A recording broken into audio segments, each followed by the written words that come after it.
Good evening and welcome to Pakistan Today News from our London studio. I'm Victoria Lane. We begin with political developments from Islamabad. Majlis Wahdat-e-Muslimin Chief Allama Raja Nasir Abbas has been officially appointed leader of the opposition in the Senate. A formal notification was issued by the Senate Secretariat on Tuesday, filling a position that had remained vacant since August last year, following the disqualification of the previous opposition leader. The appointment comes shortly after MAcron was named leader of the opposition in the National Assembly, ending months of delay. Both nominations were made on the instructions of former Prime Minister Imran Khan, who, while incarcerated in Adiala jail, nominated Achakzai and Nasir Abbas for the two key parliamentary roles in October 2025. Prime Minister Shehbaz Sharif has strongly criticized the Khyber Pakhtunkhwa provincial government for what he described as a lack of cooperation in the fight against terrorism. Speaking at a security workshop in Peshawar, the Prime Minister said national security remains the federal government's top priority. He warned that recent policy decisions, including the resettlement of people from Afghanistan, have contributed to a rise in militant activity. Shehbaz Sharif stressed that unity among state institutions is essential to eliminate terrorism from its roots, while also acknowledging the sacrifices made by KP in combating extremism and reaffirming federal support to strengthen law and order in the province. Meanwhile, Field Marshal Asim Munir, Chief of Army Staff and Commander of Defense Forces, has visited the National Police Academy in Islamabad. During the visit, he laid a wreath at the Police Martyrs Monument and paid tribute to officers who lost their lives in the line of duty. He was briefed on advanced police training programs and emphasized the need for a strong, professional, and people-centric police force. Field Marshal Munir also reaffirmed that the armed forces will fully support the police in maintaining peace, enhancing coordination, and improving modern policing practices across Pakistan. We now turn to a major tragedy in Karachi.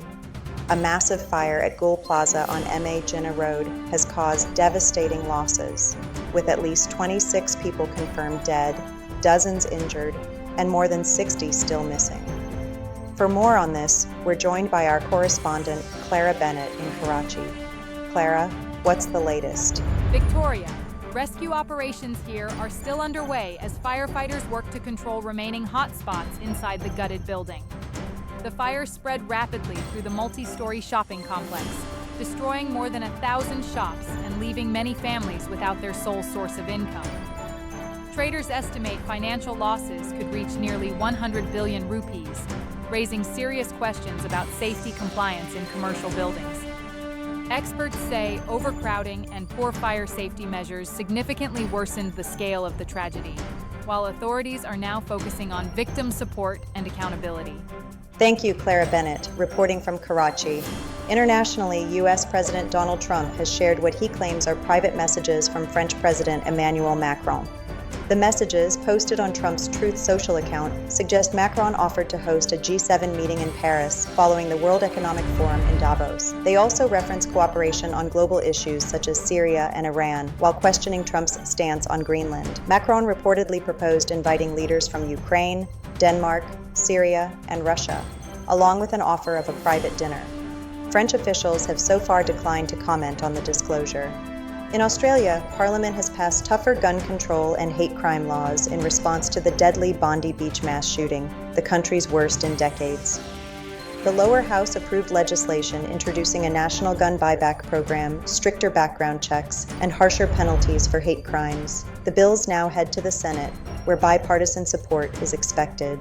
Prime Minister Anthony Albanese said the reforms are crucial to preventing future tragedies and addressing extremist-driven violence, following public outrage over the December attack that killed 15 people. And finally, an unprecedented Arctic blast is gripping the United States today. More than 200 million people are under winter weather alerts as sub-zero temperatures stretch as far south as Florida. In Michigan, emergency crews are still clearing the aftermath of a massive 100-car pileup caused by sudden lake-effect snow. Over 300 schools across the Midwest remain closed, with wind chills dropping to minus 20 degrees. Authorities are urging extreme caution on icy roads and advising people to stay warm and safe. That's all for now. You're watching Pakistan Today News. I'm Victoria Lane.